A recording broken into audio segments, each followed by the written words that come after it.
నటన రాజకీయమే కాదు, తన జీవిత తత్వంతో కూడా అభిమానులను ఆకట్టుకుంటారు పవర్ స్టార్ పవన్ కళ్యాణ్. ఆయన వ్యక్తిత్వాన్ని ప్రతిబింబించే అనేక అంశాల్లో ఆయన కుడి చేతిపై ఉండే ప్రత్యేకమైన టాటూ ఎప్పుడూ ఆసక్తిని రేకెత్తిస్తుంది. తాజాగా they call him OG movie Suvvi Suvvi song announcement poster లో ఈ టాటూ స్పష్టంగా కనిపించడం అభిమానుల్లో చర్చనీయాంశమైంది. ఈ టాటూలో 3 చైనీస్ అక్షరాలు నిలువుగా ఉన్నాయి. NUO అంటే వాగ్దానం, ఈ చిహ్నానికి అర్థం శక్తి, ఈ చిహ్నానికి అర్థం అగ్ని, కలిపి అవి మొత్తం 3 ప్రామిస్, స్ట్రెంగ్త్, ఫైర్ అనే అర్థాన్ని ఇస్తాయి. మొదటి చూపులో ఇది కేవలం డిజైన్ లా అనిపించినా దీని వెనుకున్న అర్థం పవన్ కళ్యాణ్ జీవిత ప్రయాణం, ఆయన విలువలతో బలంగా ముడిపడి ఉంది. ఇక వాగ్దానం అన్న పదం ఆయన తన అభిమానులకు, ప్రజలకు, తాను నమ్మే కారణాలకు ఇచ్చే అసంచలమైన అంకిత భావాన్ని ప్రతిబింబిస్తుంది. తన మాటను వాగ్దానంగా తీసుకుని దాన్ని నిలబెట్టుకునే వ్యక్తిగా ఆయనకు ఉన్న పేరైతే ప్రత్యేకం. శక్తి అన్న పదం ఆయన శరీర బలం మాత్రమే కాకుండా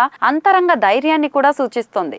సినిమాల్లో ధైర్యవంతుడిగా సంకల్ప బలంతో ముందుకు సాగే పాత్రలు పోషించినట్లే నిజ జీవితంలోనూ రాజకీయ, వ్యక్తిగత సవాళ్లను ఎదుర్కొంటూ ఆయన ఎన్నోసార్లు తన స్థిర నిశ్చయాన్ని చూపించారు. అగ్ని అనే 3వ పదం ఆయనలోని జ్వాలను, శక్తి, మార్పు తపనను సూచిస్తోంది. అగ్ని అనేక సంస్కృతుల్లో మార్పు, పునర్జన్మకు చిహ్నంగా భావించబడుతోంది. ఇంకా పవన్ కళ్యాణ్కి ఇది న్యాయం కోసం ఆయనలో ఉండే ఉత్సాహాన్ని, సమాజంలో మార్పు తీసుకురావాలన్న ఆరాటాన్ని ప్రతిబింబిస్తుంది. మొత్తం చూస్తే ఈ టాటూ ఒక కళాత్మక అలంకారమే కాదు, పవన్ కళ్యాణ్ జీవన తత్వానికి ప్రతిరూపం. వాగ్దానం, శక్తి, అగ్ని అనే ఈ 3 పదాలు ఆయన అంకిత భావం, ధైర్యం, జ్వాలను సూచిస్తూ కోట్లాది మంది అభిమానులను ప్రేరేపిస్తూ ఉన్నాయి. స్టూడియో 1 ప్రేక్షకులందరికీ వినాయక చవితి శుభాకాంక్షలు. స్టూడియో 1 ప్రేక్షకులకు వినాయక చవితి శుభాకాంక్షలు. స్టూడియో 1 ఛానల్ ప్రేక్షకులకు వినాయక చవితి శుభాకాంక్షలు. హాయ్, నేను మీ Riya Suman and studio 1 viewers అందరికీ a very happy Vinayaka Chavithi.